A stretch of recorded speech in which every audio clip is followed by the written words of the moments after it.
இன்று நான் தமிழ்நாடு குடிசை மாற்று வாரியம் அதன் சட்டம் 1971 குடிசை மாற்று வாரிய சட்டம்.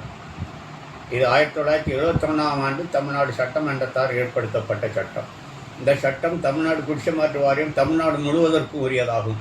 குடிசையில் இருப்பவர்களை கான்கிரீட் வீடுகளோ அல்லது நிலங்களோ ஒதுக்கீடு செய்து அவர்கள் குடியிருக்க தகுந்த ஏற்பாடு செய்வதற்காகத்தான் குடிசையை மாற்றி வாரியம் நல்லபடியாக வீடு கட்டிக் கொடுப்பதற்காக அமைந்த சட்டம் 2021 அன்று Tamil Nadu urban habitat development board என்று புது பெயராக தமிழ்நாடு அசெம்பிளியில் தாக்கல் செய்யப்பட்டு டிக்ளேர் செய்யப்பட்டது.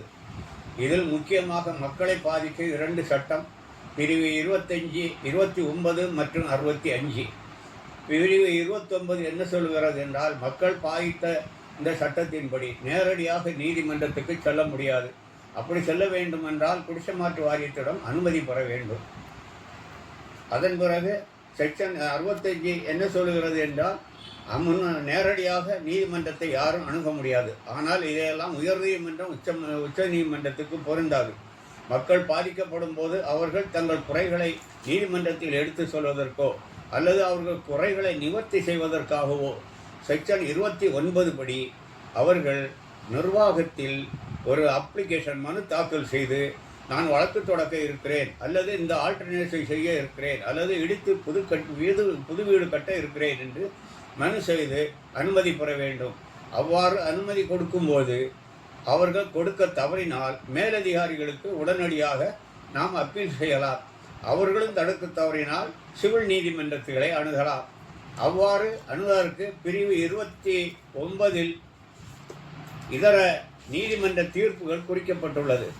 அவ்வாறு குறிக்கப்படும் தீர்ப்பு செக்ஷன் 29க்காக 1980 2MLJ 83 என்பதும் 93 லா வீக்லி 142 என்பதும் ஆல் இண்டியா ரிப்போர்ட் 1980 மெட்ராஸ் 246 என்பதும் இந்த தீர்ப்புகள் எல்லாம் இந்த 29க்கு நீதிமன்றத்திலோ மக்கள் மத்தியிலோ மக்களின் குறைகளை தீர்ப்பதற்காகவோ அவர்கள் நீதிமன்றத்தை மற்றும் அணுகலாம் என்பது தவிர்க்க முடியாதது. நிர்வாகத்தின் அனுமதி பெற்று அனுமதி அவர்கள் தவறினாலும் குறிப்பிட்ட தினங்களில் தவறினால் அவர்கள் நீதிமன்றத்தை அணுகலாம் என்பது.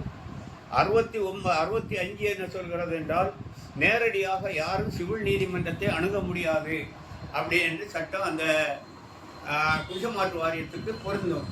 அதாவது குடிசை மாற்று வாரியம் இப்போது 1901/9/2021 ஜிஓ படி, இந்த ஜிஓவின் படி தமிழ்நாடு சட்டமன்றத்தில் தமிழ்நாடு நகர்ப்புற வாழ்விட மேம்பாட்டு வாரியம் என்று பெயர் மாற்றம் செய்யப்பட்டுள்ளது என்பதை மக்களுக்கு தெரிவித்துக் கொள்கிறேன். அதன் ஜிஓ நம்பர் 103. அதன்படி பிரிவு 65 மக்கள் நீதிமன்றங்களை அணுகுவதற்கு தடை கிடையாது. நேரடியாக தாக்கல் செய்ய முடியாது என்றாலும் பிரிவு 29 படி அவர்கள் நேரடியாக நிர்வாகத்தின் அனுமதியை பெற்று அதை வழக்காக தாக்கல் செய்யலாம் அல்லது மனுவாக தாக்கல் செய்து 30 நாட்கள் கடந்து விட்டால் நேரடியாக நீதிமன்றத்தில் அவர்கள் தாக்கல் செய்யலாம், அவர்கள் கொடுக்க மறுத்ததாக சொல்லி.